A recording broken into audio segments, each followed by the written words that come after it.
Good morning, Winnie. This is Steven. As you can tell by my face, my wonderful face on a Saturday morning. Um, so, this midterm reflection, I was thinking of different things.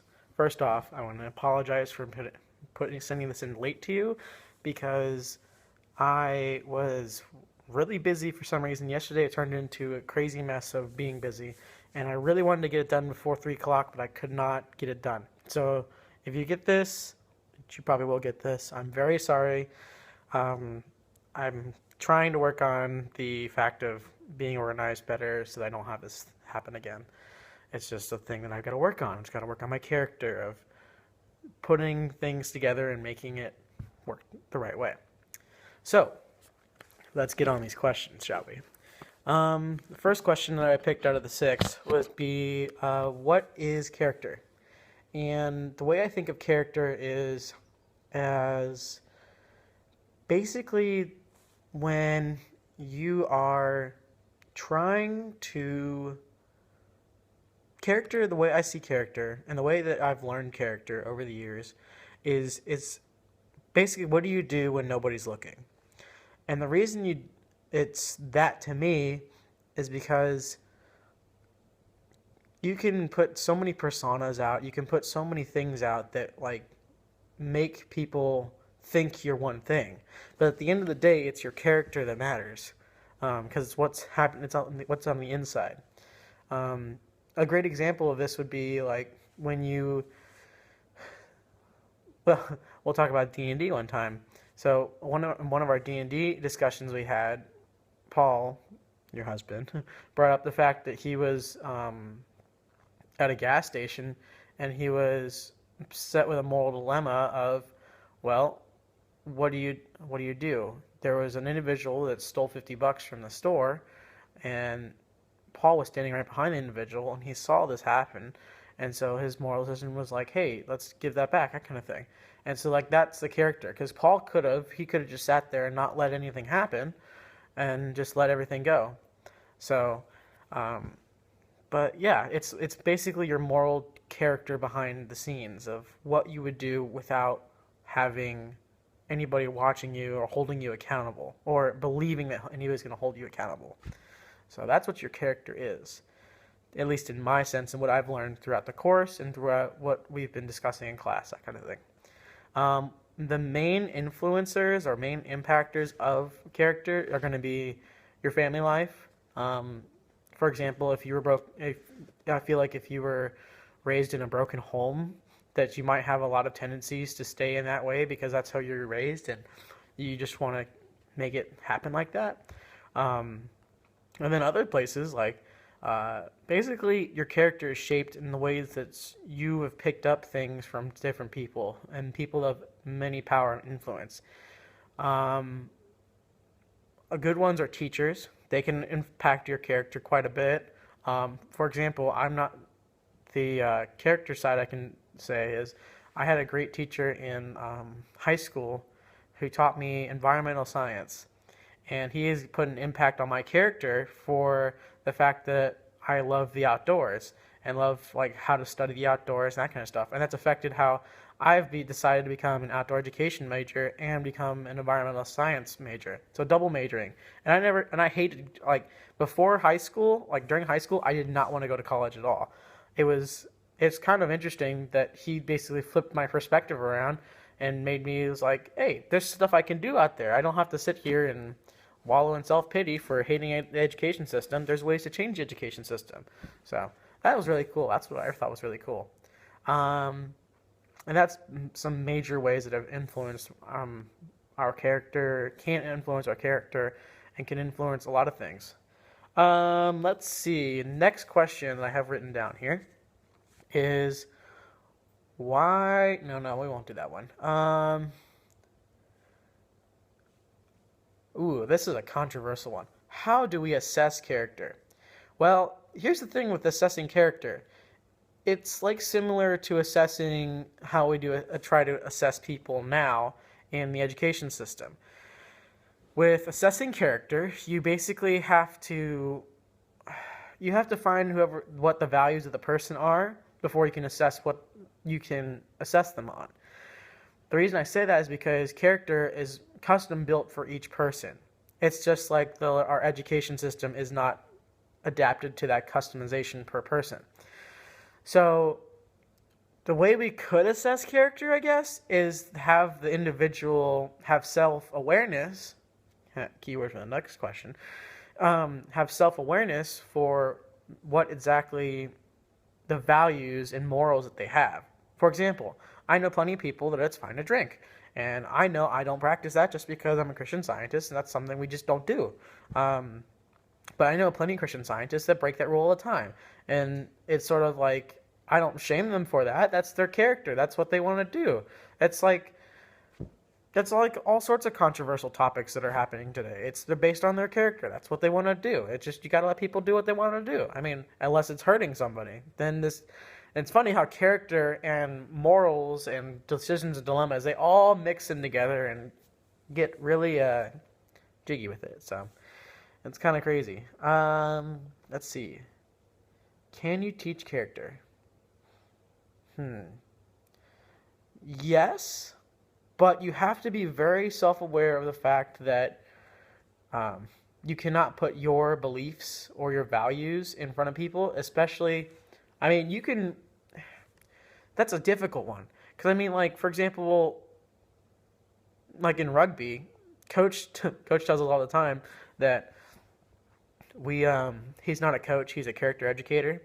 And it's funny because, like, you think playing rugby, smacking the crap out of people, that kind of stuff. It's like stuff that it's just how it is. But for some reason, Wardo, he likes to tell us that we're doing character education stuff, so, which is quite interesting, quite funny at the same time. But anyways, like the main meat of it with his character education is that he expects us to be at practice on time. He expects us to basically be the best person we can be. And he does this in different ways. For example, he will sit there and he will drill somebody over and over. He's done this with the whole team. If one person gets it wrong, he makes sure the whole team gets it right before we continue on to our next activity.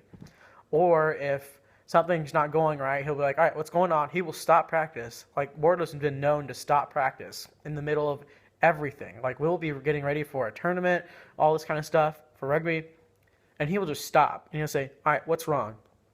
What's going on?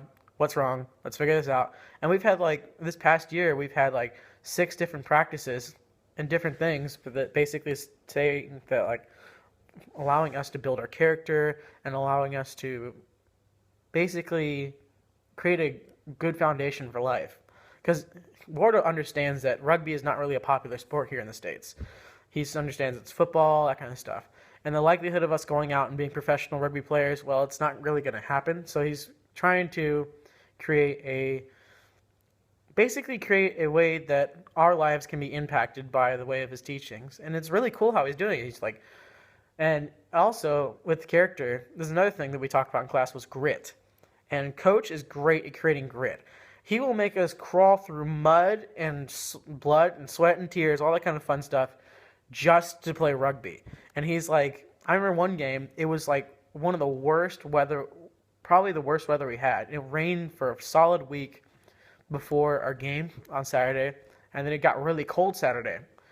And so we were playing on a muddy field. It was actually our field, and we destroyed the field. Like, our cleats, when we would scrum, they were ripping up the field to the point that we had to basically, we had designated spots around the field to scrum because there was no grass anymore. It was just mud.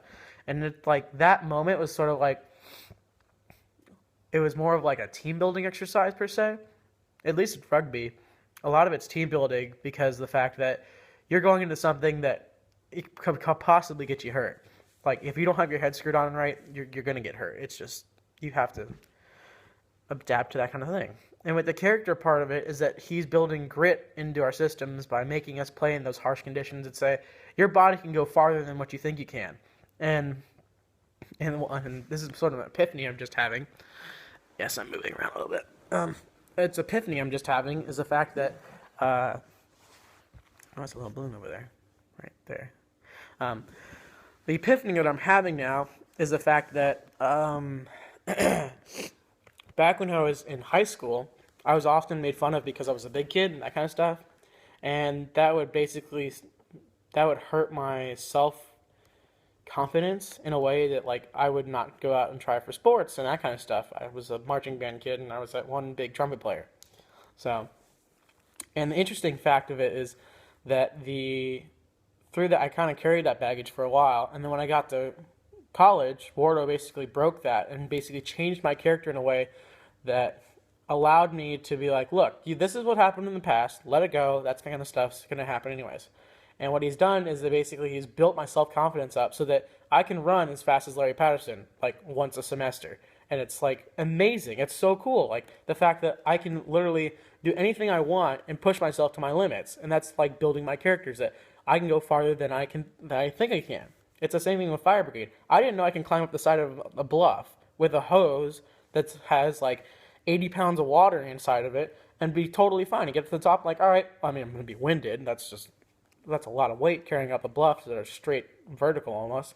But it was just amazing the fact that, I mean, this might get into the human body type stuff. Like the stuff that I can do if you don't put yourself down and you just keep going at it and you push and work and that kind of stuff was really cool. So, yeah, that's one thing that I appreciate from Coach teaching us his character and teaching character education and that kind of stuff. So it's really cool having 2 classes on character education. All right, let's see. I got 1, 2, we're 3, 4. Let me see. Let's go with. Oh man, people watching. I tell you what. Next question we'll discuss is, what do we learn from examining other people's lives? Now, this is an interesting one because being a Floridian, I get to go to theme parks quite often. And being at theme parks, one theme park that's one of people is Disney. And what I usually do when I go to Disney is I people watch. And if you're not familiar with the term, you might be familiar with the term, but it's basically where you sit there and you watch people. And the craziest things that you can pick out. For example, I've been able to know at 2 o'clock in the afternoon all of the adults and all of the kids that are not from Florida and not used to the heat, they turn into crybabies. And the reason it is because they're tired. And they've been up since 8 o'clock in the morning because mom and dad, or they have the ambition that they can go all day and not have any effect of them. And they get really tired, really cranky, and really crabby. And it's the 2 o'clock nap time. And so all of a sudden, the park will get really empty around 2 o'clock. And that's the best time for Floridians to go back into the parks. It's a pro tip. But basically, it's so interesting how you're examining other people's lives, or examining, like, there's been times where I've looked at situations in theme parks, like there is a kid kids whine, that kind of stuff. It's just going to happen. But there's some kids that are like all crazy and happy, lovey, that kind of stuff. And it's interesting seeing how their parents react to them, that kind of stuff. And then you have the other kids that are like whining, crabby, yelling, stuff like that at theme parks. And it's like, wait, you're at Disney. What are you doing that for? And it's just interesting how the parents react to that kind of stuff. And you can see their character of like, all right, well, my son needs to stop crying right now, so let me comfort him, that kind of stuff. And then you have some parents that are like, almost, I wouldn't say abusive, but they're not like, it's like they're more stern with their stuff, like, stop it, this is enough, you've had enough of this kind of crap, I'm done with this kind of stuff, stop it now, that kind of thing. Versus loving, like, all right, let's talk about this, what's going on, come on, are you just tired, are you hungry, did you do whatever, that kind of stuff. So it's just interesting examining other people's lives and how they react to different situations. So yeah. Let's see. Are Principia's policies a form of character education? Explain. I think so. I think that what their general intent was the character education, and that they wanted to basically create a way that people can learn and grow emotionally and psychologically or socially, and be a good, outstanding character. But I also think that they're doing it in ways that are spinning it off to the fact that it's it's sort of almost like shovey in a way, like pushy, like okay. When we had a couple of discussions we had in decisions dilemmas. I don't know if I'm supposed to share any of this, but I'm just gonna share it anyway, assuming that this is confidential for this video, whatever. Um, but one thing that I noticed was the fact that a lot of the guys, at least our first D&D, we were really upset about the fact that we had to take this course and the fact that CS was preached so much into it. And the other thing was that a lot of the guys also had an impact in the way that CS, at least it was in the bylaws, I think, of the college, the fact that CS shouldn't be taught in the classroom, like Sunday school. You can't do that. So I think it was very interesting in that respect. But other than that, I think they have good intent of having character education built into the policies. But sometimes the way, at least with the more contemporary modern administration we have at Prin, it comes off very pushy and like, you're going to do this, otherwise you can leave the college, that kind of stuff, which is almost threatening, and it's not, I don't think it's a way to go. I think you need to basically sell it more than threatening people to leave, that kind of thing. So that's my take on the Principia policies and how they are part of character education. I guess the last question I can cover, because this is getting into a long video, it's 16 minutes already, is where are you in your character journey? Well then, my character journey has been a whole entire roller coaster of craziness ever since I got to college. When I first started to college at Prin, I think the main things that were impacting me character-wise was outside influences, so like, or at least my family influences. Like, it's weird. Growing up in I don't want to sound like a redneck or anything, but growing up in the South, your character is a little bit different to the fact that, like, I mean, when you can even attest to this in my growth, but when I came to college, I was very, what's the word? Conservative, maybe? Yeah, maybe conservative in my views, per se, in, like, my character, and the fact that, like, if there was something going on, it's sort of like, it's not my business, I'm going to go away, I don't want to deal with it, it's not my problem. But now it's more of, like, like, if there's something going on and there's something I don't agree with, I will step in and be like, okay, this is not happening now. We are changing this. This is not going to be a thing that stays here at Prin. And there's some examples I have for that. There's some attitudes that I've seen with people, and I've just basically said, hey, let's not do that here. That's not very kind, and it's not very loving, that kind of stuff. And usually it changes itself.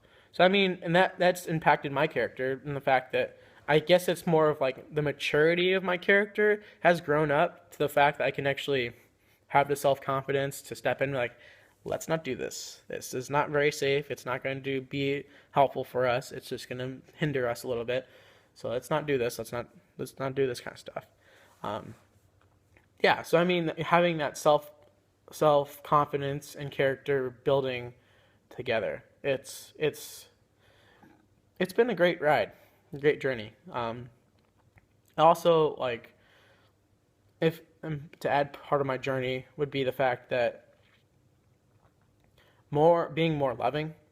I think that's one thing that people's characters can have quite a bit, and maybe it's not that they show it all the time, but I remember, like, in high school and stuff like that, I don't remember being as loving, having a loving character as I thought I should have, just because of, like, I guess it was just high school drama or whatever it was that I kept getting caught up into, and it was sort of like a drag, you know? It was a drag on your life when you're not loving to people, because then you have to, like, it's just so much effort. It's so much effort to keep your character in a non-loving state. And I don't think it was like, I think it's just because in high school, you're still in that stage of, like, trying to figure out your life and trying to figure out what you're trying to do, and then your whole family, at least in my family, they are very strong on, you need to figure out your life before you leave. You need to figure out what's going on with your life. And so it's more of like, it's that social pressure kind of deal. So it's like that, it's like a peer, not a peer pressure, but it's like a adult pressure, I can call it. Um, of they're trying to push you in certain ways to get you to go wherever, that kind of thing. So that's how my character journey is, and that's what I've been learning in your class um, for this past midterm. Uh, yeah, if you have any questions, that kind of stuff, I'll be glad to answer them. Just send me an email, that kind of stuff.